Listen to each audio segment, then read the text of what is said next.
Hello everyone, आपका JEE 45 days crash course में आपका स्वागत है। तो आज हम पढ़ेंगे जनरल ऑर्गेनिक केमिस्ट्री, जिसको हम कह देते हैं जीओसी। ठीक है, तो ध्यान से समझते हैं। जीओसी काफी इंपॉर्टेंट टॉपिक है एग्जाम पॉइंट ऑफ व्यू से, तो चलिए इसको समझते हैं।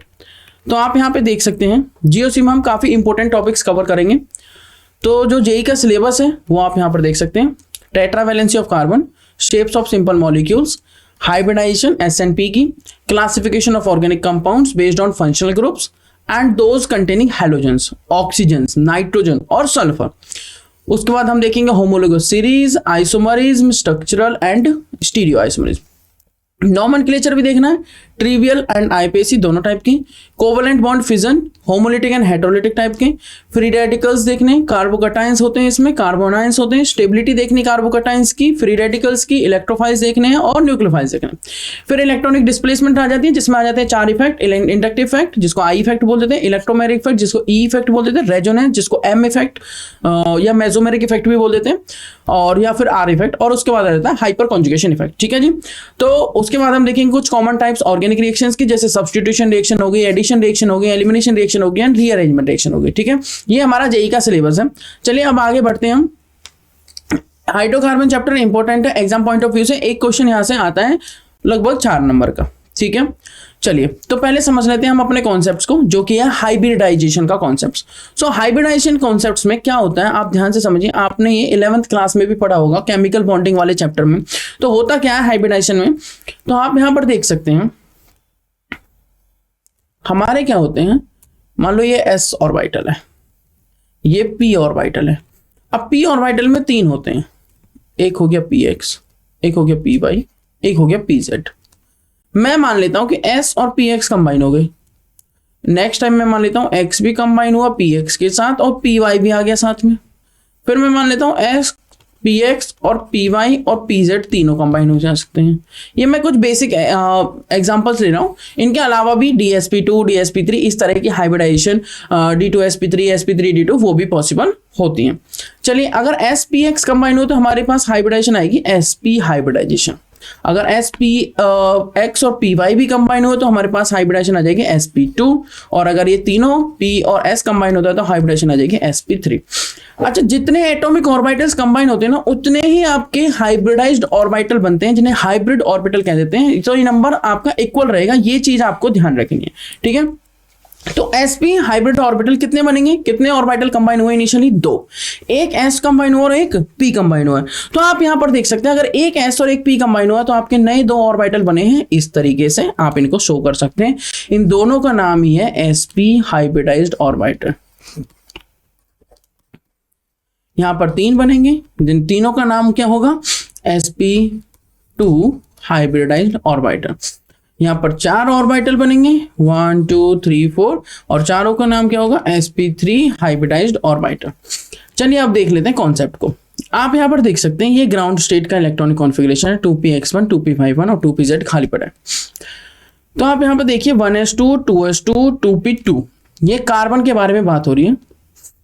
कार्बन के अंदर हाइब्रिडाइजेशन स्कीम हम समझ रहे हैं। कार्बन का एटॉमिक नंबर होता है 6, इसके अंदर 6 इलेक्ट्रॉन है, तो इलेक्ट्रॉनिक कॉन्फ़िगरेशन हो जाता है 1s2 हो गया, 2s2 हो गया और 2p2 हो गया। मान लेते हैं 2p के जो 3 ऑर्बिटल्स हैं वो होते तो डीजेनरेट है, px, py, pz। तो मैं कह देता हूं कि मान लो px और py 2 में इलेक्ट्रॉन चला गया और pz अभी खाली बैठा हुआ है। ठीक है, अब हुआ क्या? कार्बन हाइब्रिडाइजेशन स्कीम क्या है? प्रमोशन होगा यहाँ इलेक्ट्रॉन का। प्रमोशन कैसे? एक इलेक्ट्रॉन 2s से कहां जंप करेगा? 2p में। मतलब ये इस तरीके से आपस में जो जिनकी एनर्जी क्या होती है? अप्रोचेबल होती है, मतलब अप्रोक्स सेम होती है। ठीक है, इक्वल होती है। इक्वल ना बोल के हम क्या बोलेंगे? जिनकी अप्रोक्स इक्वल होती है। ठीक है, तो वहां पर इलेक्ट्रॉन्स प्रमोट हो सकते हैं, जंप कर सकते हैं। तो 1s वाला 2 में जंप नहीं करेगा। ठीक है, क्योंकि इनकी एनर्जी गैप बहुत ज्यादा है। जहां पे एनर्जी गैप स्मॉल हो वहां पर इलेक्ट्रॉन जंप कर सकते हैं। तो ये 2s वाले इलेक्ट्रॉन ने यहां पर जंप कर लिया, आप यहां पर देख सकते हैं। अब जो इलेक्ट्रॉनिक कॉन्फ़िगरेशन है वो क्या हो गया? एक्साइटेड इलेक्ट्रॉनिक कॉन्फ़िगरेशन आप बोल सकते हो इसको, एक्साइटेड स्टेट का इलेक्ट्रॉनिक कॉन्फ़िगरेशन। और ये कौन सी स्टेट का इलेक्ट्रॉनिक कॉन्फ़िगरेशन? ये है आपका ग्राउंड स्टेट का इलेक्ट्रॉनिक कॉन्फ़िगरेशन। ठीक है जी, इलेक्ट्रॉनिक कॉन्फ़िगरेशन अभी हो चुका है। यहाँ पर इलेक्ट्रॉनिक कॉन्फ़िगरेशन था 1s2, मैं इसका इलेक्ट्रॉनिक कॉन्फ़िगरेशन यहाँ पर लिख देता हूँ 1s2, 2s2, 2px1, 2py1। ये प्रॉपरली ओपन करके एकदम से, और 2pz अगर मैं लिख दूं तो 0 है। अब यहाँ पर इलेक्ट्रॉनिक कॉन्फ़िगरेशन हो चुका है जी 1s2 2s2 2px1 2py1 2pz1।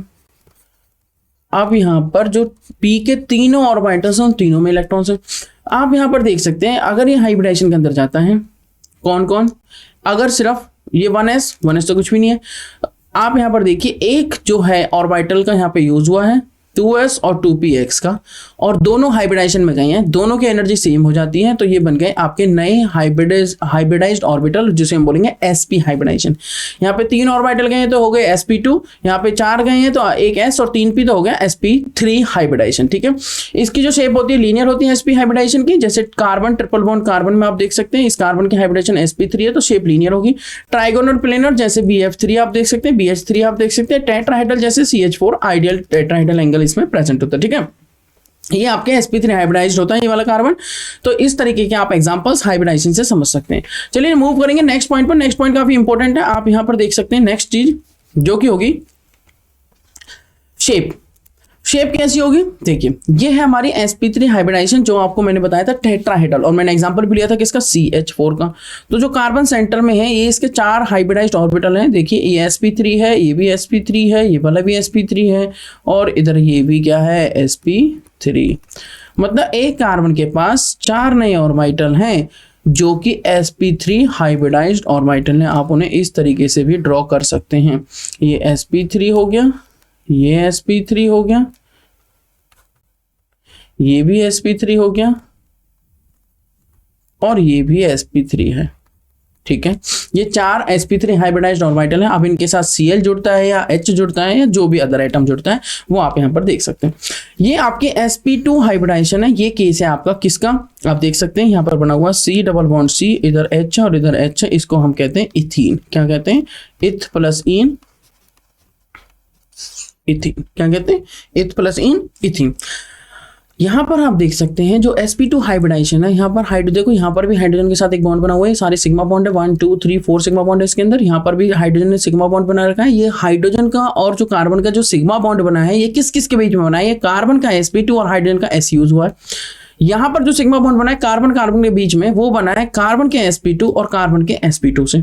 ठीक है जी, ये sp2 का सिग्मा बॉन्ड है। सेम यहाँ पर सिग्मा बॉन्ड है sp2 और s का, ये भी और ये भी। ठीक है, अब यहाँ पर एक पाई बॉन्ड बनता है जो कि अनहाइब्रिडाइज्ड p ऑर्बिटल रह जाता है, क्योंकि sp2 हाइब्रिडाइजेशन के टाइम पर s px और py कंबाइन हुए, pz अभी भी अनहाइब्रिडाइज्ड प्रेजेंट है और उसमें इलेक्ट्रॉन है, तो वो इलेक्ट्रॉन इस तरीके से शेयरिंग हो जाती है। शेयरिंग मतलब इस तरीके से उन इलेक्ट्रॉन्स का डीलोकलाइजेशन होता है। आप यहाँ पर देख सकते हैं इस टाइप से, यहाँ पर आप देख सकते हैं ये आपका क्या हुआ है, बन गया पाई बॉन्ड। क्या बन गया यहाँ पे, पाई बॉन्ड।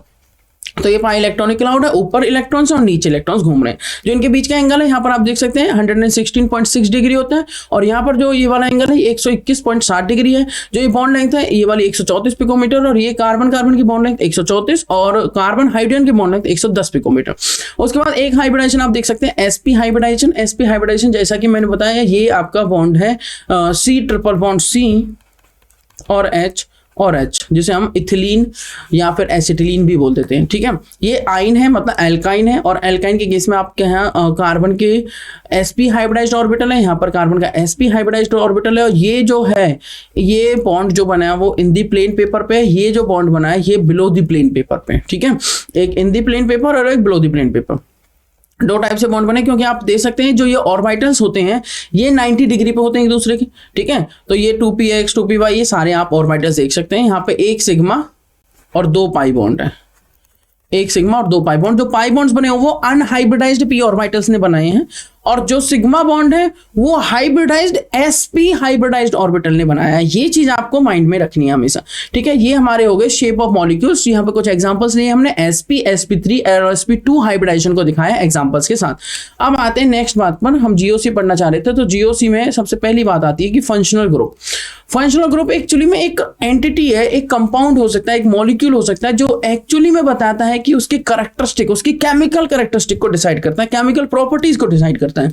तो जीओसी की फुल फॉर्म मैंने आपको बताई, जनरल ऑफ ऑर्गेनिक केमिस्ट्री। तो आप यहाँ पर देख सकते हैं एल्केन्स सबसे सिंपलेस्ट हाइड्रोकार्बन्स आप देखते हैं जो है एल्केन्स, और आप देख सकते हैं जो एल्कीन्स है वो डबल बॉन्ड होते हैं, एल्काइंस जो ट्रिपल बॉन्ड होते हैं कार्बन कार्बन के बीच में, और एल्केन्स होते हैं कार्बन कार्बन के बीच में सिंगल बॉन्ड। आप उनको ऐसे दिखा सकते हैं, RCH2 हो गया, CH3 हो गया, ये एक एल्केन का टाइप है।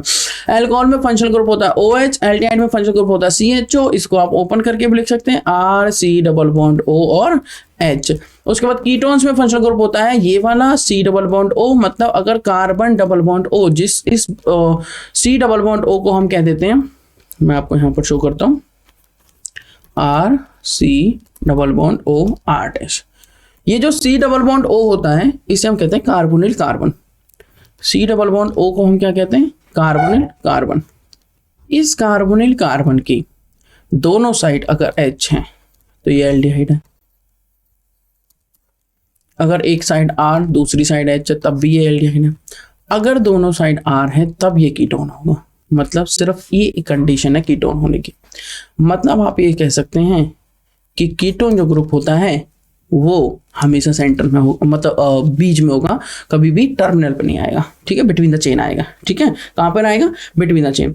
और जो एल्डिहाइड फंक्शनल ग्रुप है वो हमेशा टर्मिनल पे होगा, क्योंकि उसमें एक हमेशा हाइड्रोजन रहेगा। ठीक है जी, ये वाली बात आप समझ सकते हैं। ये आपका कीटोन हो गया RCOR, ये R और R' सेम भी हो सकते हैं और अपोजिट भी हो सकते हैं। उसके बाद उसी तरह से अगर कार्बोनिल ग्रुप के दोनों तरफ, एक तरफ हो जाए OH, एक तरफ हो जाए R ग्रुप, तो ये बन जाता है RCOOH, जिसको हम कहते हैं कार्बोक्सिलिक एसिड। अब इनका आप देख सकते हैं क्लास ऑफ कंपाउंड से हम कर रहे हैं, जनरल फॉर्मूला आप अमाइड्स देख सकते हैं RCONH2, अगर एक तरफ R और एक तरफ NH2 हो जाता है उसे बना देते हैं हम अमाइड्स। ठीक है, इसमें प्राइमरी अमाइड होता है, सेकेंडरी अमाइड होता है, टर्शियरी अमाइड होता है। वो डिपेंड करता है कि N के पास कितने हाइड्रोजन जुड़े हुए हैं। अगर N से 2 हाइड्रोजन जुड़े हुए हैं तो आप देख सकते हैं प्राइमरी अमाइड। मैं आपको सेकेंडरी अमाइड भी समझा देता हूँ। अगर RC double bond O NH2 लिखा हुआ है, ये हमारा है प्राइमरी अमाइड। अगर मैं लिख देता हूं RC double bond O NHR, ये हमारा होगा सेकेंडरी अमाइड।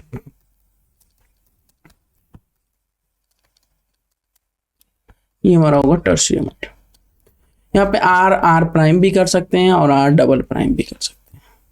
ठीक है, उससे कोई फर्क नहीं पड़ेगा, मतलब सेम भी हो सकते हैं और डिफरेंट भी हो सकते हैं। ठीक है, चलिए एस्टर्स, अगर एक तरफ इस C डबल बॉन्ड के एक तरफ हम क्या लगा देते हैं OR, ये सेम भी हो सकता है और डिफरेंट भी हो सकता है। फिर से रिपीट कर रहा हूं, एक तरफ R है तो ये एस्टर हो जाएगा, एक तरफ अगर Cl और एक तरफ R लगा देते थे एसिड क्लोराइड हो जाएगा। एल्काइल हैलाइड्स में एल्काइल हैलाइड्स क्या होते हैं RX। ठीक है, ये क्या है अमाइंस, ये क्या है हमारे अमाइंस। एल्काइल हैलाइड्स क्या होते हैं RX। ठीक है, ये क्या हमारे अमाइंस। और इपॉक्साइड रिंग होती है, जैसे इस टाइप की रिंग्स को हम क्या बोल देते हैं, इपॉक्साइड रिंग, जिनमें ऑक्सीजन होता है। ठीक है, चलिए मूव करेंगे नेक्स्ट बात पर। नेक्स्ट है आपकी प्रोजेक्शंस। प्रोजेक्शंस को समझ लेते हैं, इंपॉर्टेंट है। प्रोजेक्शंस पे आने से पहले मैं थोड़ी सी आपको अमाइंस के बारे में भी बता देता हूँ। जो अमाइंस होते हैं इन्हें हम बोलते हैं RNH2, इनको बोलते हैं अमाइंस। अब अगर यहाँ पे N के साथ 2 हाइड्रोजन लगे हों, देखो सबसे बेसिक पार्ट है अमोनिया, उसके बाद आ जाता है RNH2। अब सब्स्टिट्यूशन स्टार्ट करते हैं नाइट्रोजन पे, हाइड्रोजन हटाते हैं और R लगाते हैं, हाइड्रोजन हटाते हैं और R लगाते हैं, हाइड्रोजन हटाते हैं और R लगाते हैं। ठीक है जी, ये केसेस पॉसिबल है, पॉसिबल है बिल्कुल। ठीक है, जो NH3 है इसे क्या बोलते हैं हम, अमोनिया। NH3 को क्या बोल देते हैं, अमोनिया, सभी को पता है। RNH2 को हम क्या कहेंगे, प्राइमरी अमीन। अगर नाइट्रोजन पर एक R ग्रुप है, एक कार्बन की चेन है, तो एक कार्बन की चेन नहीं, मतलब मेरा कहने का मतलब है सिर्फ एक ही चेन है कार्बन की, ऐसे बोल सकते हैं। एक कार्बन की नहीं, वो हो सकती है कितने कार्बन की। ठीक है, अगर इसी टाइप से 2 चेन है तो उसे बोलेंगे हम सेकेंडरी, या फिर एक हाइड्रोजन है। अगर 3 चेन है तो टर्शरी, और 4 है तो उसको बोल देते हैं क्वाटनरी। क्या बोल देते हैं, क्वाटनरी। ठीक है जी, ये हो गया थोड़ा सा अमीन्स के बारे में। अब आते हैं प्रोजेक्शंस पर। प्रोजेक्शन क्या है, जैसे साहॉर्स प्रोजेक्शंस ऑफ इथेन। प्रोजेक्शंस, हम किसी मॉलिक्यूल को 3D में किस तरीके से रिप्रेजेंट कर सकते हैं, तो उसके कुछ तरीके दिए गए। जैसे आप देख सकते हैं यहाँ पे साहॉर्स प्रोजेक्शन, यहाँ पर आप देख सकते हैं न्यूमैन प्रोजेक्शंस, ठीक है। इसी तरीके से आपके ये है फिशर प्रोजेक्शंस, और इसी तरीके से होती है वेज डैश प्रोजेक्शंस। तो मैं आपको 4 प्रोजेक्शंस के बारे में यहाँ पर लिख देता हूँ। एक प्रोजेक्शन है आपकी साहॉर्स प्रोजेक्शन, दूसरी आपकी फिशर प्रोजेक्शन, थर्ड है आपकी न्यूमैन प्रोजेक्शन, थर्ड कौन सी है आपकी न्यूमैन, और फोर्थ है आपकी बताइए कौन सी wedge dash, wedge dash projection, ठीक है।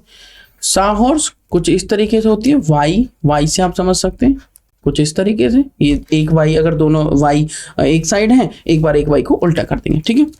फिशर प्रोजेक्शन कुछ इस टाइप से होती है, उन्हें फिशर प्रोजेक्शन बोलते हैं। न्यूमैन प्रोजेक्शन सर्कल वाली होती है, ठीक है, कुछ इस टाइप से।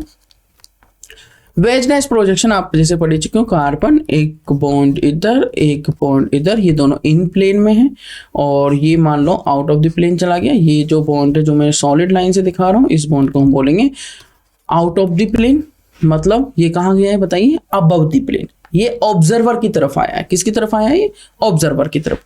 और ये वाला आपका हो जाएगा, बताइए, ये मैं लिख देता हूं, ये जो है वो है towards the observer,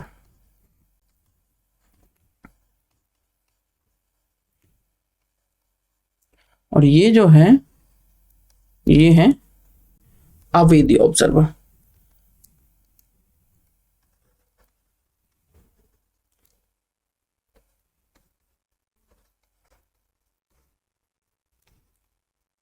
away the observer से आप ऐसे समझ सकते हैं, मतलब ये है बिलो द प्लेन, जिसको हम बोल देते हैं डैश बॉन्ड, और ये है अबव द प्लेन।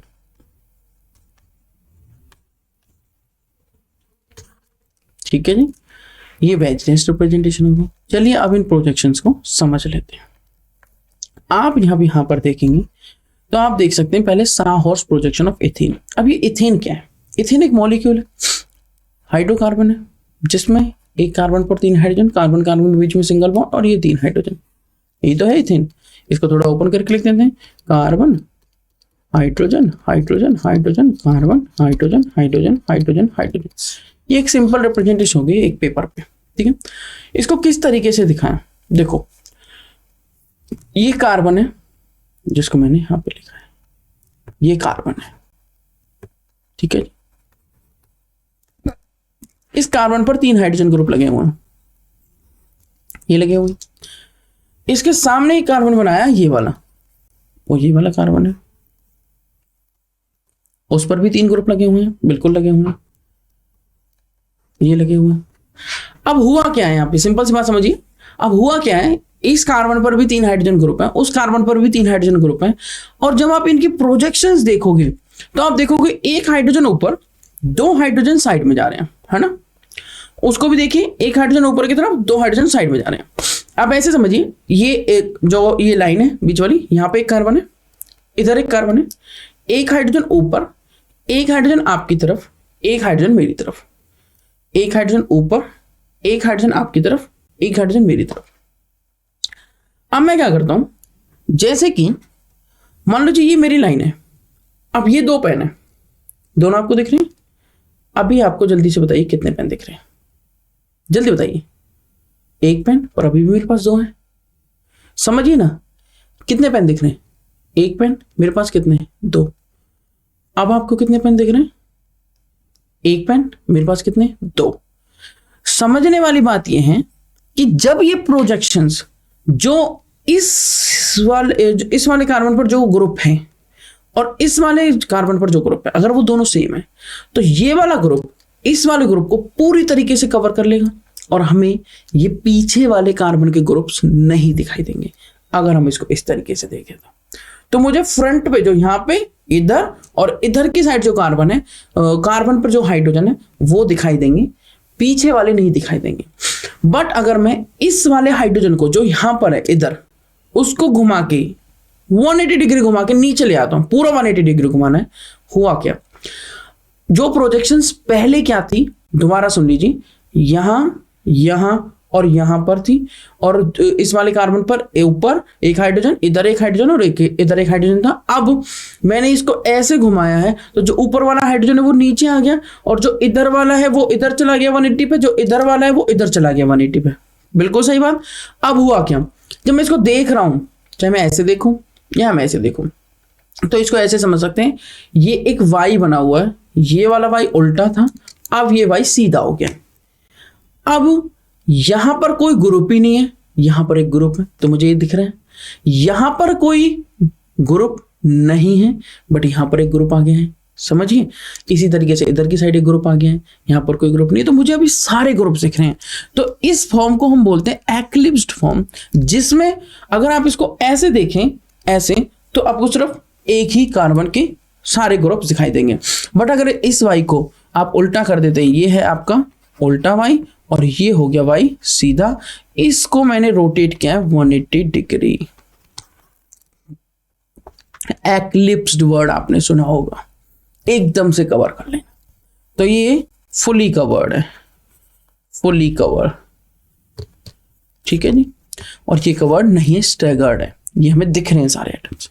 तो इसमें दो फॉर्म होती है, आप अगर वाई बनाइए, वाई बनाइए, दोनों वाई ऐसे हैं, या फिर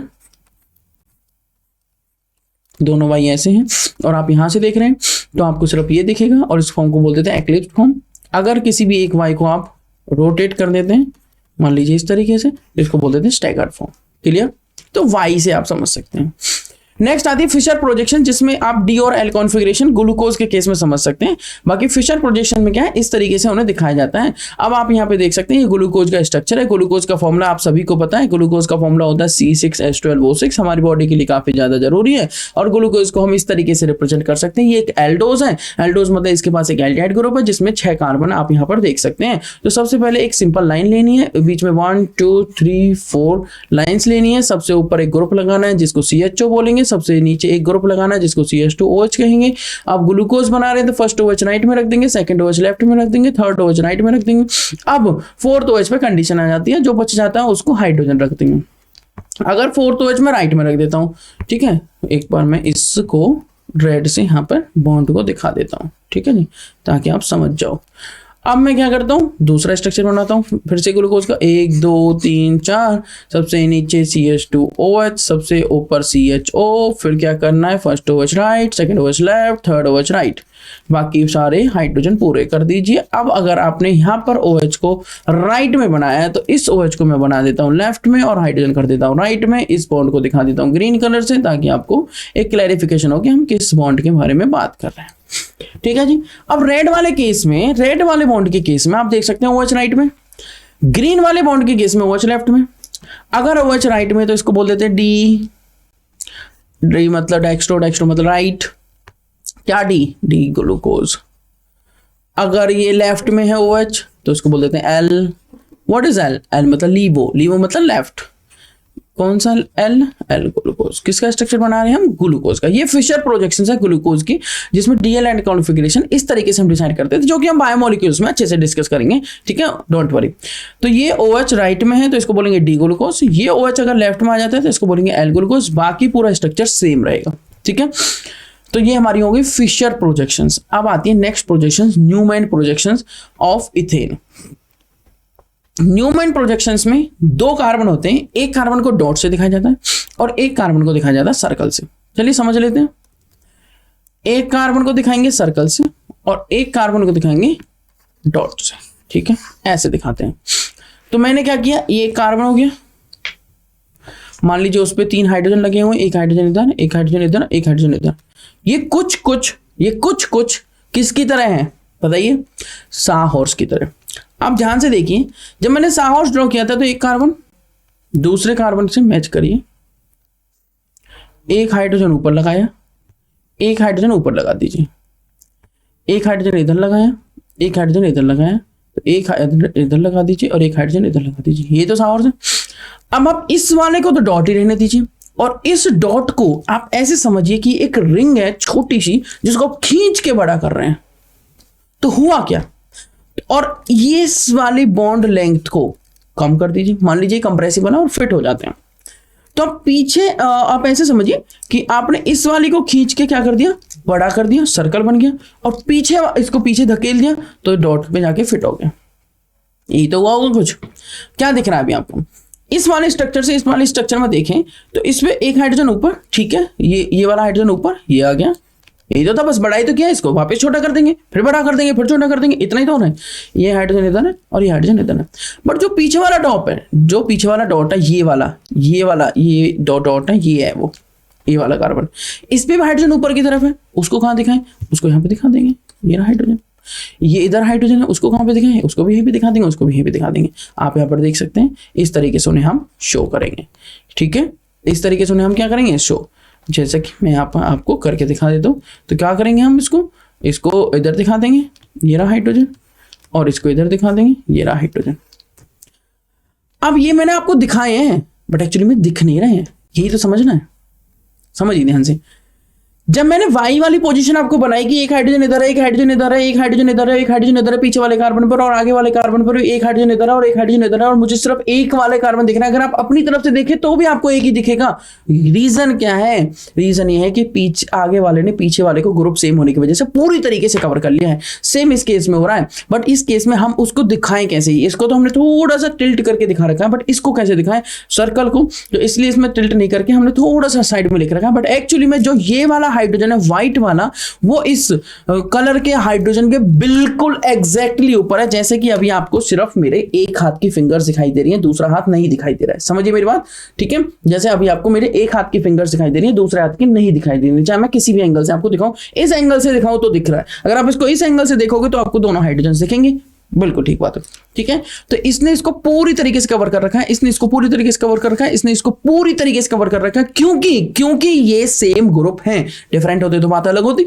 चलिए बात पे आते नेक्स्ट पे। तो इस फॉर्म को हम फिर से वापस आ जाते हैं, क्या बोलते हैं हम, एक्लिप्स। अब मैंने क्या किया, इनके बीच का जो एंगल होता है ना, उसे बोल देते हैं डाइहेड्रल एंगल, ठीक है। जो पहले वाले कार्बन के ग्रुप्स और जो दूसरे वाले कार्बन के ग्रुप के बीच में जो एंगल होता है, उस एंगल को बोलते हैं डाइहेड्रल एंगल, ठीक है, या एंगल ऑफ रोटेशन या एंगल ऑफ टॉर्शन, ठीक है, टोरिजनल एंगल, ठीक है जी। अब मैं क्या कर रहा हूं, सुनिए ध्यान से समझिएगा। एक सर्कल है, उस सर्कल पर कुछ ग्रुप्स लगे हुए हैं, 3 ग्रुप्स, क्योंकि कार्बन की बात हो रही है। पीछे एक डॉट है, ठीक है, दिखाने का तरीका मैंने आपको बता दिया। उस डॉट पे कुछ ग्रुप्स हैं, मैं क्या कर रहा हूं, डॉट वाले को घुमा रहा हूं 60, 120, 180, 240, इस तरीके से। तो घुमाते हैं, मैंने इसको यहां पे घुमाया थोड़ा सा, तो दिखने लगे सारे ग्रुप्स, तो ये बन गया स्टैगर्ड फॉर्म, ठीक है। इसको और घुमा दिया। अब आप यहां पे देखिए, स्टैगर्ड, यहां पे फ्लोरीन है, यहां पे OH है, यहां पे हाइड्रोजन है, यहां पे हाइड्रोजन है। ये इस डॉट वाले ग्रुप में फ्लोरीन, हाइड्रोजन, और ये फ्लोरीन के एग्जैक्टली अपोजिट एक ग्रुप है जो कि इस सर्कल पे है, जो कि OH है। एग्जैक्टली अपोजिट आगे 180 पे है एक्चुअली। अगर मान लो ये ग्रुप हाइड्रोजन होता और मान लो ये ग्रुप भी हाइड्रोजन होता, जैसे अगर मैं इसको बोलूं तो ये एग्जैक्टली अपोजिट आ जाते, तो इसको एंटी और स्टैगर्ड बोलते थे, ठीक है। ये अभी भी एक्लिप्स है, ठीक है, ये अभी भी क्या है, ये एक्लिप्स, ये इसको कवर कर रहा है, ये इसको कवर कर रहा है, ये इसको कवर कर रहा है। चाहे ये ग्रुप सेम ना हो, बट ये एक्चुअली में तो एक दूसरे के ऊपर आ रहे हैं, ढक रहे हैं ना, ठीक है। ये इसको बोलते थे स्क्यू और गॉचे फॉर्म, और इसको बोलते थे फुली एक्लिप्स्ड। इसको क्या बोलते थे, फुली एक्लिप्स्ड। तो इस तरह से हमारे पास न्यूमैन प्रोजेक्शंस में कुछ फॉर्म होती हैं, एक्लिप्स्ड, स्टैगर्ड, फुली एक्लिप्स्ड, पार्शियली एक्लिप्स्ड, और इसको बोलते थे स्क्यू और गॉचे फॉर्म, ठीक है जी। चलिए नेक्स्ट आते हैं अब टॉपिक पे, आइसोमरिज्म। अभी आइसोमरिज्म क्या है, आई होप आपको प्रोजेक्शन के बारे में थोड़ा आइडिया लग गया होगा। आइसोमरिज्म क्या है, बहुत इंटरेस्टिंग बात है। आइसोमर्स क्या होते हैं, सेम तो मॉलिक्यूलर फॉर्मूला हो बट डिफरेंट अरेंजमेंट हो। जैसे कि हम इनको एक एक करके डिटेल में पढ़ेंगे। आइसोमर्स की एक मैं फ्लो चार्ट आपको यहां दिखा रहा हूं। एक होते हैं कॉन्स्टिट्यूशनल आइसोमर्स और एक होते हैं स्टीरियो आइसोमर्स।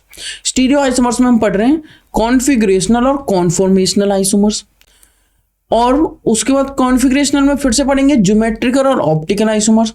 कॉन्फॉर्मेशनल इस तरह के आइसोमर्स होते हैं जिनमें सिंगल बॉन्ड के अराउंड रोटेशन होती है। ऑप्टिकल में हम पढ़ेंगे एनेंशियोमर्स और डायस्टेरियोमर्स, ठीक है, तो ये कुछ आइसोमर्स के टाइप हैं। कॉन्स्टिट्यूशनल आइसोमर्स आप यहाँ पे देख सकते हैं, स्टीरियो आइसोमर्स आप यहाँ पे देख सकते हैं। यहाँ स्पेस में अरेंजमेंट डिफरेंट रहेगी। कॉन्स्टिट्यूशन में आप देख सकते हैं जो एटम्स हैं उनकी पोजीशन ही डिफरेंट हो रही है। एक्चुअली में देखो यहाँ OH यहाँ पे है इस तरीके से और ये यहाँ पर है इस तरीके से, ठीक है। कॉन्फिगरेशनल आप ज्योमेट्रिकल और ऑप्टिकल पढ़ेंगे। कॉन्फॉर्मेशनल ये आइसोमर्स हैं और ऑप्टिकल में एनेंटियोमर और डायस्टेमर होते हैं। चलिए मूव करते हैं कुछ एग्जाम्पल्स में। कॉन्स्टिट्यूशनल और जिसको हम बोल देते हैं स्ट्रक्चरल आइसोमरिज्म, ठीक है जी। स्ट्रक्चरल और स्टीरियो ये तो दो थे सिलेबस में, वापस आइए सिलेबस में क्या था, स्ट्रक्चरल आइसोमरिज्म और स्टीरियो आइसोमरिज्म। चलिए मूव करते हैं स्ट्रक्चरल आइसोमरिज्म में। पहला टाइप आ जाता है चेन आइसोमरिज्म। क्या कह रहा है चेन आइसोमरिज्म? चेन आइसोमरिज्म कह रहा है बहुत सिंपल सी बात। चेन आइसोमरिज्म कह रहा है कि चेन डिफरेंट कर दीजिए बस आइसोमर्स बन जाएंगे। मतलब जो आइसोमर्स बन रहे हैं उनका मॉलिक्यूलर फॉर्मूला सेम है बट उनकी चेन अलग है, तो चेन अलग होने की वजह से वो क्या बन जाते हैं, आइसोमर्स। तो आप यहाँ पर देख सकते हैं पेंटेन, आइसोपेंटेन और नियोपेंटेन, इनका मॉलिक्यूलर फॉर्मूला C5H12 है सभी का। और इनके चेन जो आपको दिख रही है ये लीनियर है, ये ब्रांच आ गई, हाईली ब्रांच्ड है, तो चेन डिफरेंट हो रही है। पोजिशनल आइसोमरिज्म में जो फंक्शनल ग्रुप की पोजीशन है देखो 1 ओल है और ये 2 ओल हो गया। फंक्शनल ग्रुप की पोजीशन ये 2 ओल यहाँ पे होगा, ठीक है, यहाँ पे नहीं होगा 2 पे होगा, तो ये फंक्शनल ग्रुप की पोजीशन डिफरेंट हो गई। प्रोपेन 1 ओल, प्रोपेन 2 ओल, ठीक है जी। ये दूसरा पोजिशनल आइसोमर्स हो गया। तीसरा फंक्शनल आइसोमरिज्म में फंक्शनल ग्रुप ही डिफरेंट हो जाएगा, molecular formula same, functional group different. यहाँ पे कीटोन ग्रुप है, यहाँ पे एल्डिहाइड ग्रुप है, मॉलिक्यूलर फॉर्मूला सेम है।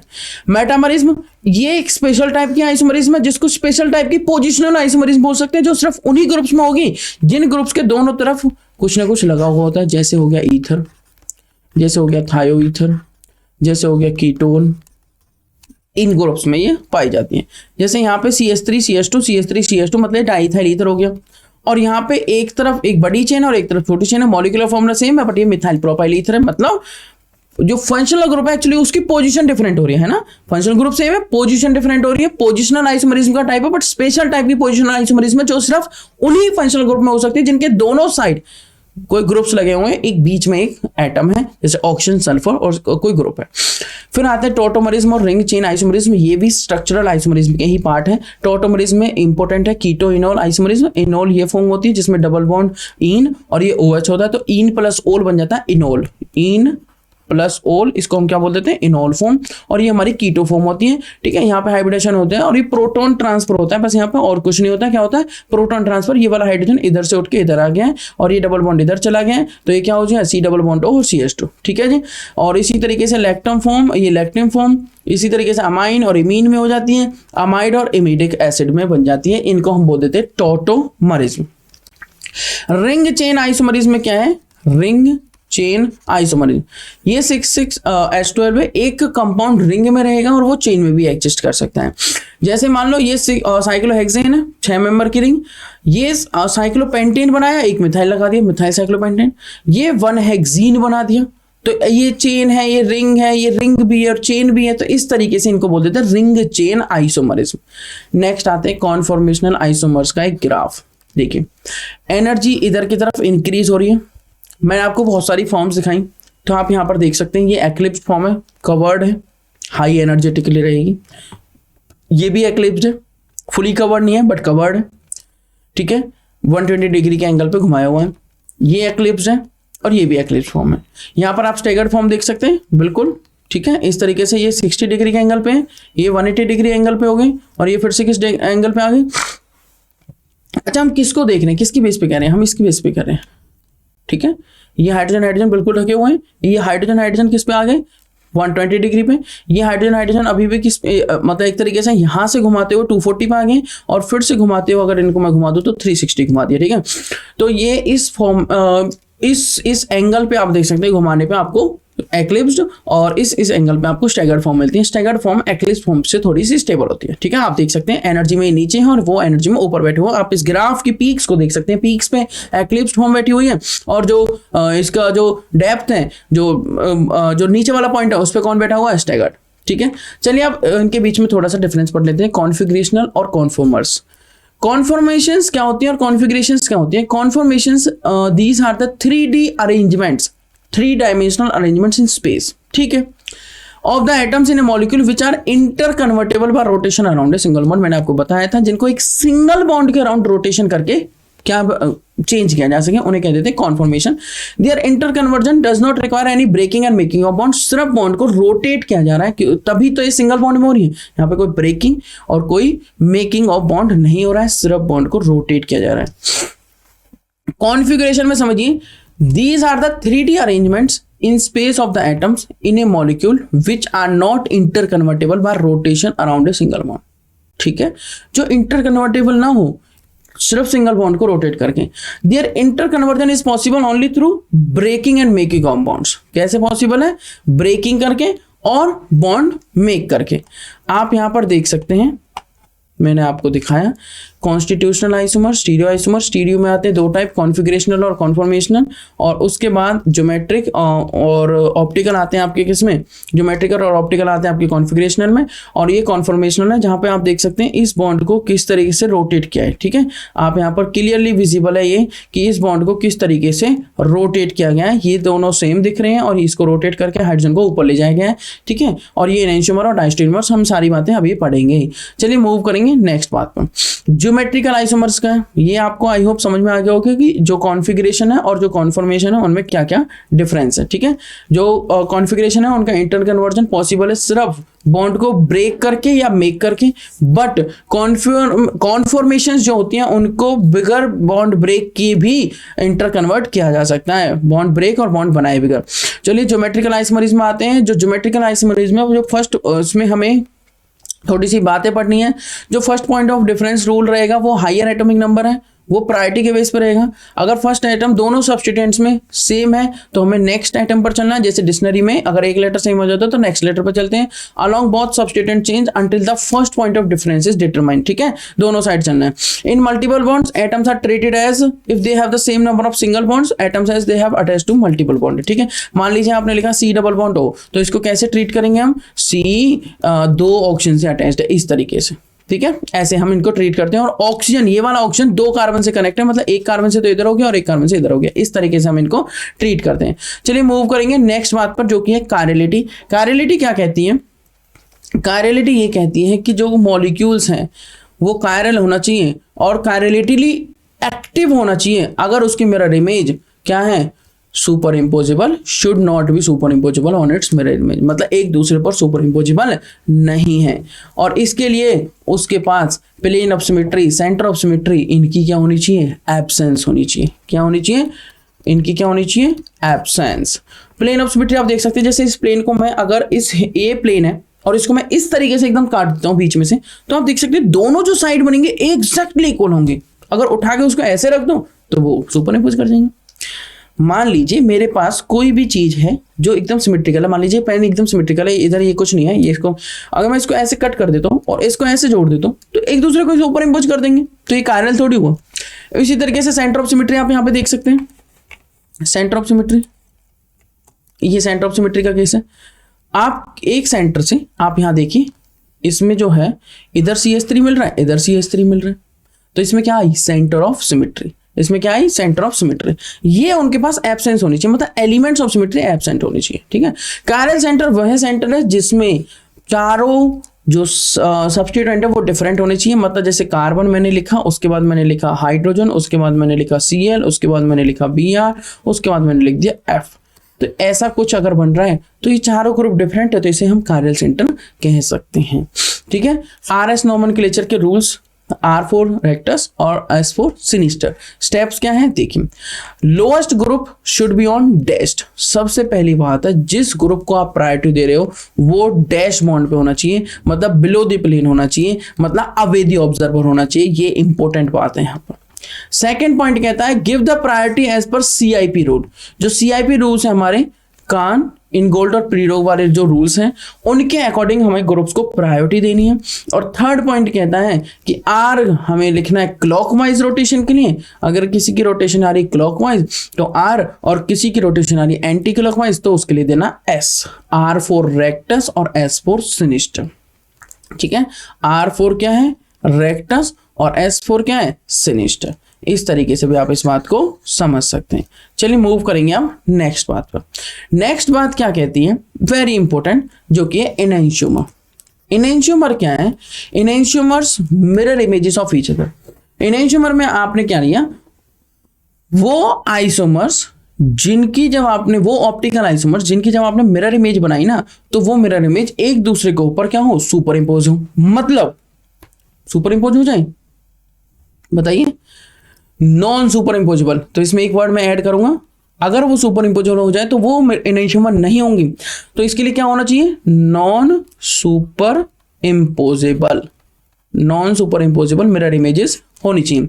एक इसमें एक फॉर्मूला आता है छोटा सा, ऑप्टिकल प्योरिटी, जिसको हम कह देते हैं एनेंशियोमेरिक एक्सेस, जो होता है अल्फा ऑब्जर्व और अल्फा मैक्सिमम मल्टीप्लाई करते हैं उसको 100 से। अल्फा का फॉर्मूला एक और होता है एप्सिलॉन गुना कॉन्सेंट्रेशन C गुना L, ठीक है, L इज लेंथ। डायस्टेरियोमर्स क्या होते हैं, stereo isomers which are not mirror images of each other, जो मिरर इमेज ही ना हो उन्हें क्या कहेंगे हम, डायस्टेरियोमर। और एनेंशियोमर्स के नहीं कहेंगे, जो मिरर इमेज भी हो बट नॉन सुपर इंपोजेबल हो, ठीक है। जैसे 2-ब्रोमोब्यूटेन, 2-ब्रोमोब्यूटेन का मैंने क्या बनाया, मतलब मिरर इमेज बनाई। आप यहाँ पे देख सकते हैं Br इन द प्लेन है, इन द प्लेन दिखा, ये हाइड्रोजन राइट में तो लेफ्ट में दिखेगा, और ये Et इधर का इधर आ गया, और ये Me इधर आ गया, ठीक है जी। अब आप इसका RS निकाल सकते हैं। अगर कॉन्फ़िगरेशन R से S चेंज हो चुका है या S से R चेंज हो चुका है तो क्या होगा, बताइए जल्दी क्या होगा। अगर आप इसका R और S निकालते हैं तो डेफिनेटली आपको कॉन्फ़िगरेशन में चेंज मिलेगा, और जब आप इस वाली राइट वाली इमेज को उठा के लेफ्ट वाली पर रखते हैं तो ये नॉन सुपर इंपोजेबल होंगी, ठीक है। और non superimposable mirror images का मतलब है, मिरर इमेजेस तो है बट नॉन सुपर इंपोजेबल है, तो इसका मतलब ये एनेंशियोमर्स है। क्या है ये, एनेंशियोमर्स। और यहां पर आप देख सकते हैं इस तरीके से आप इन्हें बना सकते हैं, ठीक है। चलिए मूव करेंगे नेक्स्ट बात पर, क्वेश्चंस। कुछ क्वेश्चंस डिस्कस कर लेते हैं, इंपॉर्टेंट क्वेश्चंस हैं। क्वेश्चन नंबर 1 कहता है electronegativity of carbon atoms depend upon their state of hybridization, in which of the following compounds the carbon marked with asterisk is most electronegative. तो एक बार मैं आपको बता देता हूं हमने क्या क्या कवर किया है आज। हमने कवर किया है अभी तक हाइब्रिडाइजेशन, उसके बाद मैंने आपको किसके बारे में बताया, फंक्शनल ग्रुप्स के बारे में, ठीक है जी। फंक्शनल ग्रुप के बारे में बताया, हाइब्रिडाइजेशन के स्टेट्स दिखाई थी, शेप्स दिखाई थी, उसके बाद फंक्शनल ग्रुप देखी, और फिर हमने देखा आइसोमरिज्म और उसके टाइप्स, ठीक है। अभी लास्ट में भी हम क्या देखे हैं, एनेंशियोमर्स, ये सभी आइसोमरिज्म का टाइप है। चलिए क्वेश्चन पे आ जाते हैं। क्वेश्चन बड़ा इंपॉर्टेंट है। क्वेश्चन कह रहा है कि electronegativity of carbon atoms depend upon their state of hybridization in which of the following compounds, जो कार्बन एस्ट्रिक्स इस स्टार से मार्क किया गया है उसकी कौन सा ज्यादा इलेक्ट्रोनेगेटिव होगा। चलिए मूव करते हैं। तो आप यहाँ पर देख सकते हैं CH3CH2, इस CH2 की हाइब्रिडाइजेशन क्या होगी, आपको पता है सिंगल बॉन्ड है, सिंगल बॉन्ड की हाइब्रिडाइजेशन क्या होती है, sp3। आपको ध्यान रखना है ये वाली बात। अगर कार्बन कार्बन सिंगल बॉन्ड है तो हाइब्रिडाइजेशन क्या होगी, कार्बन कार्बन सिंगल बॉन्ड में हाइब्रिडाइजेशन क्या होती है, अगर मैं लिखता हूं कार्बन कार्बन सिंगल बॉन्ड तो इसकी हाइब्रिडाइजेशन होती है sp3, ठीक है। अगर कार्बन कार्बन डबल बॉन्ड है तो इसकी हाइब्रिडेशन होती है sp2। अगर कार्बन कार्बन ट्रिपल बॉन्ड है तो इसकी हाइब्रिडेशन होती है sp, ठीक है जी। चलिए मूव करते हैं बात। इसकी हाइब्रिडेशन हो जाएगी sp3, इस कार्बन की हो जाएगी sp2 क्योंकि डबल बॉन्डेड दिख रहा है, इस कार्बन की हो जाएगी sp क्योंकि ट्रिपल बॉन्ड दिख रहा है, और इस कार्बन की भी हो जाएगी sp2 और इस कार्बन की भी हो जाएगी sp2। चलिए अब बात यह आती है कि जितना ज्यादा एस करेक्टर उतना ज्यादा इलेक्ट्रोनेगेटिव, और उसने पूछा हुआ है इलेक्ट्रोनेगेटिव, ठीक है। अब मैं आपको क्लैरिफाई कर देता हूं कि अगर आप एक टेबल बना लेते हैं, इस टेबल में यहां पर लिख देते हैं परसेंटेज एस करेक्टर का, और यहां पे लिख देते हैं हाइब्रिडाइजेशन, ठीक है जी। तो अगर हाइब्रिडाइजेशन sp3 है तो परसेंटेज एस करेक्टर कितना आया 25। अगर हाइब्रिडाइजेशन sp2 है तो परसेंटेज एस करेक्टर लगभग 33.33 आएगा, 33 लिख लेते हैं। अगर sp हुआ तो 50% एस करेक्टर। अब जितना ज्यादा एस करेक्टर उतना ज्यादा इलेक्ट्रोनेगेटिव, बस तो sp वाला ज्यादा इलेक्ट्रोनेगेटिव होगा। बिल्कुल यही आपको सॉल्यूशन देखने को मिलेगा कि इलेक्ट्रोनेगेटिविटी जो कार्बन एटम की है वो डिपेंड करती है कि उसकी हाइब्रिडाइजेशन की स्टेट क्या है। More the S character more is the electronegativity. यहाँ पर आएगा sp3, यहाँ पर sp2 और यहाँ पे sp, ये एस करेक्टर है, और एस करेक्टर सबसे ज्यादा किसमें 50% इसमें 33.33%, ठीक है। कैसे निकालते हैं एस करेक्टर भाई, एस कितना है 1 और टोटल टोटल कितने 3, तो 1/3 गुना 100 कर सकते हैं आप, ठीक है। और sp3 में 25% है, कितनी है 25%, तो जो सबसे ज्यादा है वो है sp हाइब्रिडाइजेशन में। तो sp कार्बन की जो होगी वो हाईएस्ट इलेक्ट्रोनेगेटिविटी होगी। अगर इसका मतलब है ऑप्शन सी आपका करेक्ट ऑप्शन हो गया। इस कार्बन की हाइब्रिडाइजेशन sp है, इस कार्बन की भी हाइब्रिडाइजेशन sp है, आप यहाँ पर देख सकते हैं, आप यहां पर देख सकते हैं जो ऑप्शन सी है वो करेक्ट होगा। चलिए मूव करेंगे नेक्स्ट बात पर। Next question number 2। Question number 2 क्या कह रहा है आपका? क्वेश्चन नंबर 2 कहता है आइडेंटिफाई करिए उस कंपाउंड को जो एग्जिबिट करता है टोटोमरिज्म। अब टोटोमरिज्म में एक तो लिख रखा है 2-पेंटेनॉन, एक लिख रखा है फिनॉल, एक है 2-ब्यूटेन, एक है लैक्टिक एसिड, ठीक है जी। आप इनके स्ट्रक्चर्स को देख सकते हैं और जो आंसर होगा वो होगा 2-पेंटेनॉन। कैसे? जो आइसोमर्स हैं, जो आइसोमर्स है कंपाउंड के, जो डिफर करते हैं only position of the protons में। जैसे कि आप देख चुके हैं आइसोमरिज्म, अगर मैं लिख दूं CH3 CHOH double bond CH2, तो ये डबल बॉन्ड इधर चला जाएगा और ये वाला हाइड्रोजन क्या होगा, ये एक्चुअली में होता क्या है, आप ऐसे समझ सकते हैं कि ऑक्सीजन पे होते हैं लोन पेयर, लोन पेयर आए नीचे, बॉन्ड गया इधर, जैसे यहाँ नेगेटिव आया उसने इस हाइड्रोजन को ले लिया तो ये कन्वर्ट हो गया, ये इनॉल फॉर्म है, ये कन्वर्ट हो गया CH3 C double bond CH3 में, ये कीटो फॉर्म है। सो जो आइसोमर्स होते हैं कंपाउंड्स के वो सिर्फ प्रोटॉन्स की पोजीशन में डिफरेंट है, प्रोटॉन यहाँ पे यहाँ है और यहाँ पर इधर आ गया, बिल्कुल ठीक बात है, उन्हें टॉटोमर्स कहते थे। Tautomerism is a reaction that involves a simple proton transfer in an intermolecular fashion. Two pentanone exhibit tautomerism. जो 2-पेंटेनॉन होना था उसका स्ट्रक्चर, ये स्ट्रक्चर हमें नहीं बनाना है, ठीक है। ये 3-मिथाइल पेंटोइन का 3-मिथाइल पेंटीन या पेंटपनीन, नॉट टूइन। मैं आपको पेंटेनॉन का स्ट्रक्चर बना के दिखाता हूँ और कौन सा पेंटेनॉन है वो भी देख लीजिए, 2-पेंटेनॉन, ठीक है। तो CH3 CH2 CH2 C double bond O CH3। Numbering हम इधर से स्टार्ट करेंगे 1 2 3 4 5, ये हो गया 2-पेंटेनॉन। ये क्या हो गया 2-पेंटेनॉन। ये टॉटोमरिज्म शो कर सकता है। ये क्या शो कर सकता है, टॉटोमरिज्म। चलिए नेक्स्ट पॉइंट पे मूव करेंगे। नेक्स्ट आपका क्या है, next question optically active compound पूछा हुआ है। स्ट्रक्चर बना लेते हैं। पहला है 2-मिथाइल 2-पेंटीन, ठीक है जी। 2-मिथाइल 2-पेंटीन आपको बताइए कि 1 2 3 4 5, 2 पे लगा दिया मिथाइल और 2 ही है पेंटीन, ये हो गया 2-मिथाइल 2-पेंटीन। बाकी हाइड्रोजन कंप्लीट कर सकते हैं। CH3 हो गया, ये कंप्लीट है। इधर एक हाइड्रोजन आ जाएगा, इधर 2 हाइड्रोजन आ जाएंगे और इधर 3 हाइड्रोजन आ जाएंगे, ठीक है जी। नेक्स्ट मूव करते हैं। 3-मिथाइल 2-पेंटीन, अब की बार मिथाइल इधर लगा दिया है, मैं अब सारे हाइड्रोजन नहीं लगाऊंगा। 3 4 और 5, यहाँ पर डबल बॉन्ड आ गया और 3-मिथाइल कर दिया, ठीक है जी। 3-मिथाइल 2-पेंटीन।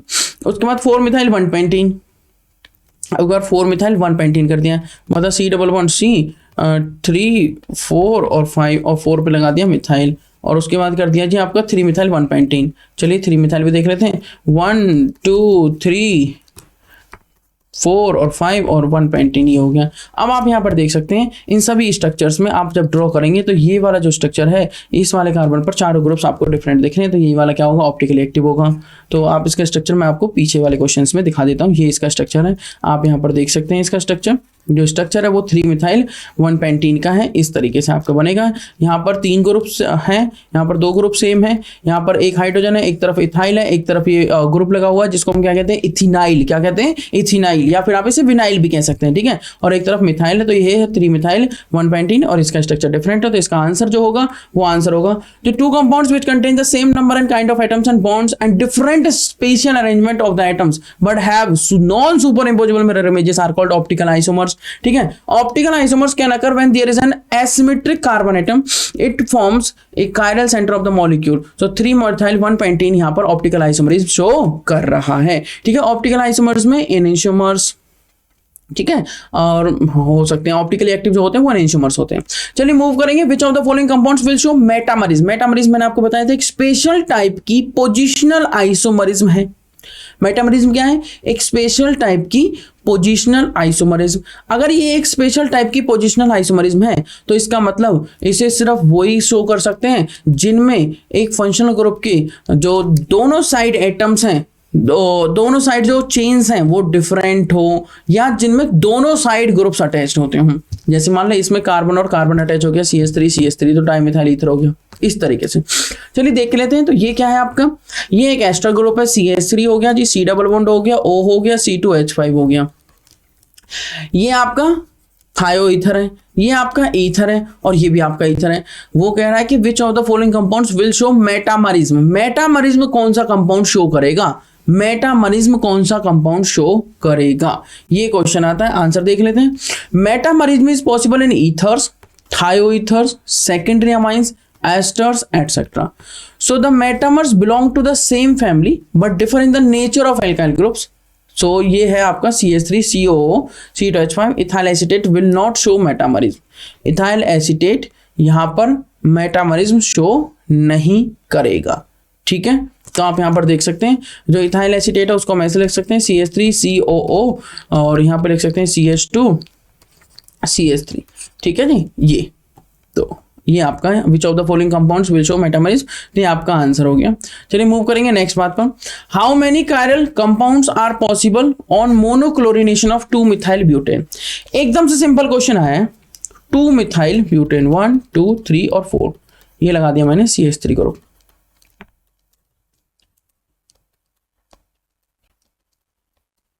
उसने क्या कहा है, उसने कहा है कि how many chiral compounds are possible on monochlorination of 2 methyl butane. चलिए मोनोक्लोरिनेशन कर लेते हैं, मान लो Cl2H9 की प्रेजेंस में कर रहे हैं हम, ठीक है जी।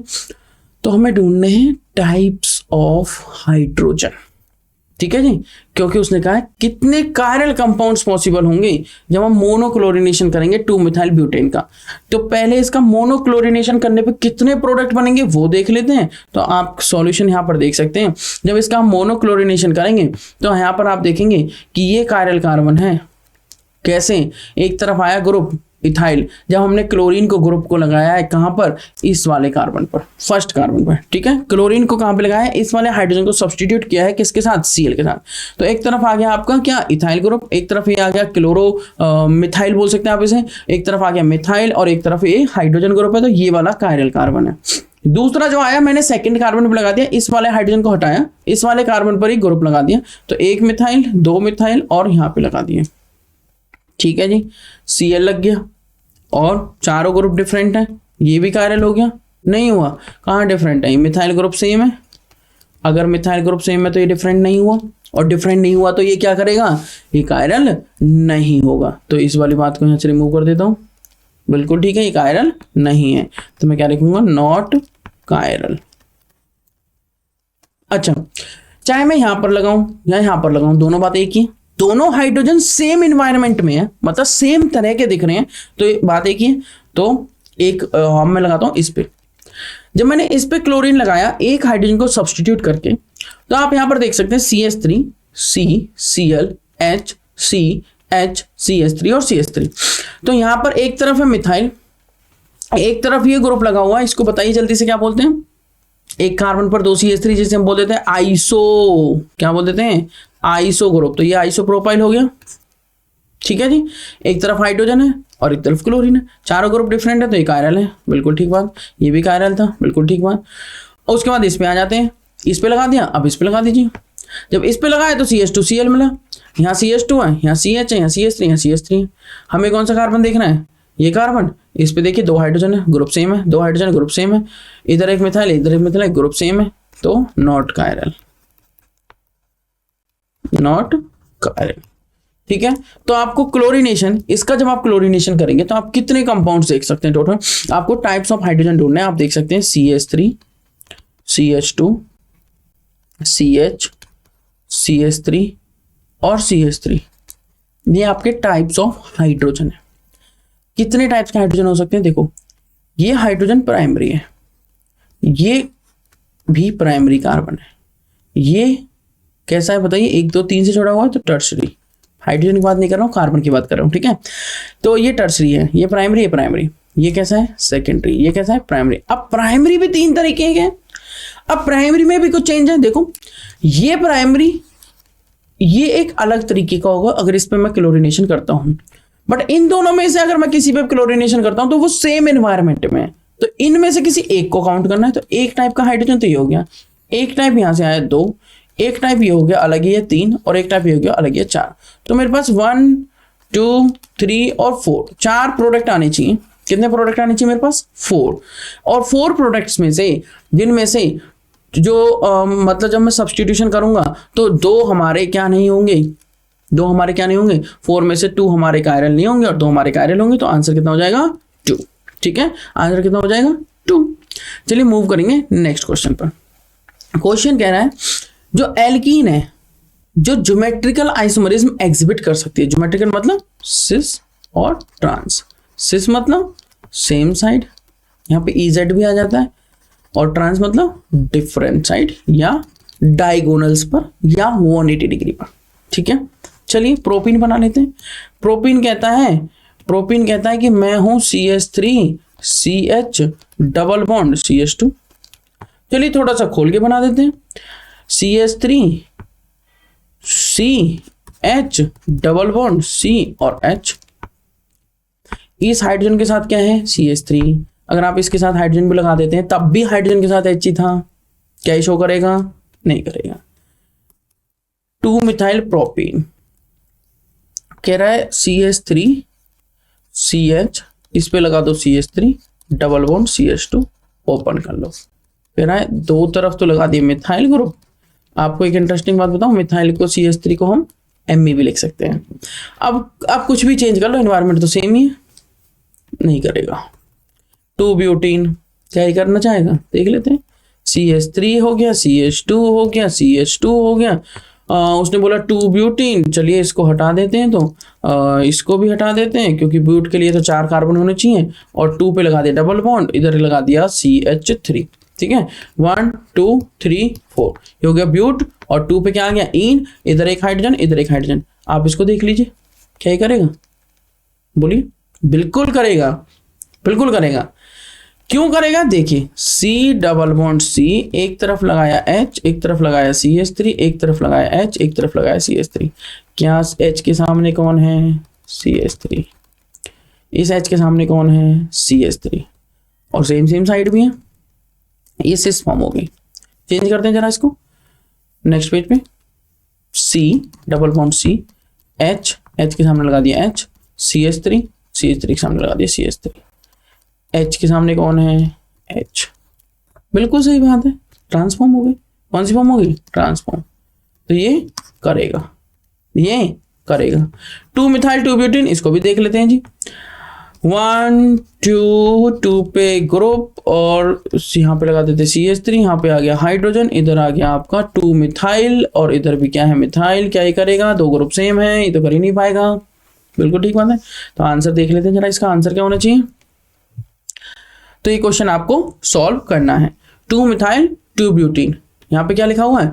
2 1 2 3 4, 2 मिथाइल 2 ब्यूटीन। ठीक है जी, तो दोनों ग्रुप सेम है। अगर मैं इसका एनवायरनमेंट देखिए चले ध्यान से, अगर मैं यहाँ पे मिथाइल ग्रुप लगाता हूँ, यहाँ पर भी मिथाइल ग्रुप लगाता हूँ, इधर H लगाता हूँ और इधर मिथाइल लगाता हूँ, तो मिथाइल के सामने अब कौन है? मिथाइल। मिथाइल के सामने कौन है? हाइड्रोजन। अगर मैं चेंज भी कर देता हूँ इनको, तो अब भी मिथाइल के सामने, इस मिथाइल के सामने क्या आ जाएगा? मिथाइल। तो मिथाइल के सामने मिथाइल ही आया ना, कोई चेंज तो नहीं हुआ। इस तरीके से इसको भी आप सॉल्व कर सकते हैं। Which one of the following conformations of cyclohexane is chiral. तो आपको बोस्ट, ट्विस्ट, बोस्ट, रिजिड और चेयर ये कॉन्फॉर्मेशंस बनानी है और देखना है कि कौन उनमें से साइक्लोहेक्सेन की कौन सी कॉन्फॉर्मेशन कायरल होगी। ठीक है जी, चलिए मूव करेंगे नेक्स्ट पर। तो नेक्स्ट पर हम कैसे मूव करेंगे? बहुत ईजी सा है क्वेश्चन। नेक्स्ट क्वेश्चन है which of the following pairs of compounds are enantiomers. आपको क्या देखना है? मान लीजिए दोनों दे रखे हैं, इनके बीच में मिरर इमेज बना दीजिए और चेक करिए कि क्या एक दूसरे की मिरर इमेज है।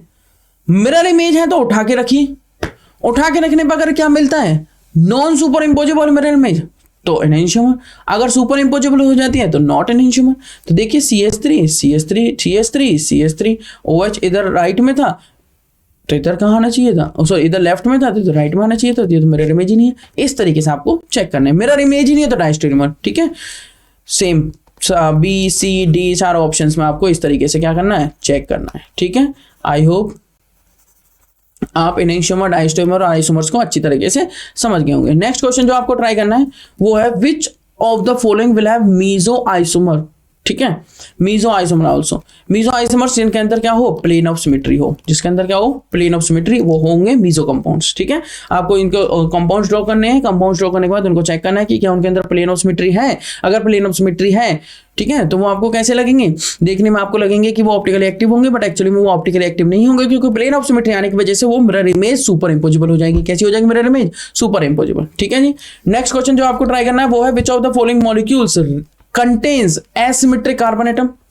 कौन सा एसिमेट्रिक कार्बन एटम कंटेन करेगा, आप देखेंगे कि जिसके अंदर चारों ग्रुप डिफरेंट है वहीं तो एसिमेट्री होगी। अगर दो ग्रुप भी सेम हो गए तो सिमेट्री की तरफ मूव करने लगे ना, अप्रोच सिमेट्री वाली आने लगी। तो आप देखेंगे CH3 हुआ, C पे एक ग्रुप जुड़ा हुआ CH3, एक तरफ H, एक तरफ Cl, एक तरफ COH।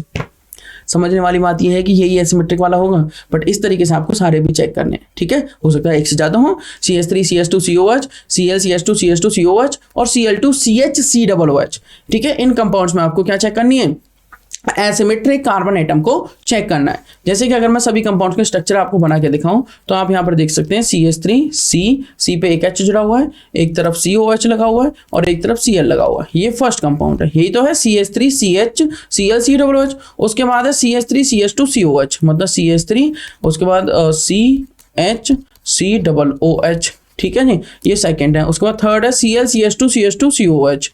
ठीक है जी, थर्ड है Cl, उस पे CH2, उधर CH2 COOH। और जो फोर्थ है जी वो और भी इजी है, वो आप देख सकते हैं Cl2 CH COOH, Cl2 CH COOH। क्या आपको ये ग्रुप सेम नहीं दिख रहे, ये तो कायरल नहीं है। क्या आपको ये ग्रुप सेम नहीं दिख रहे, ये भी कायरल नहीं है। क्या आपको ये ग्रुप सेम नहीं दिख रहे, ये भी कायरल नहीं है। क्या आपको ये ग्रुप इनमें से कोई भी सेम दिख रहा है, नहीं, तो ये डेफिनेटली क्या होगा, कायरल की बात नहीं हो रही, एसिमेट्रिक की बात हो रही है, तो ये डेफिनेटली एसिमेट्रिक कार्बन होगा, ये डेफिनेटली एसिमेट्रिक कार्बन होगा। ठीक है, तो इस तरीके से आप किसी भी क्वेश्चन को अब आसानी से सॉल्व कर सकते हैं। ये था जीओसी का पार्ट 1 जो हमने आज आपको समझाया। आई होप आपको ये पार्ट समझ आया होगा और आप इन सभी क्वेश्चंस को ट्राई करेंगे। ये क्वेश्चंस काफी इजी हैं। ठीक है, इन सभी क्वेश्चंस को आप लगाकर देखिए। Thank you so much.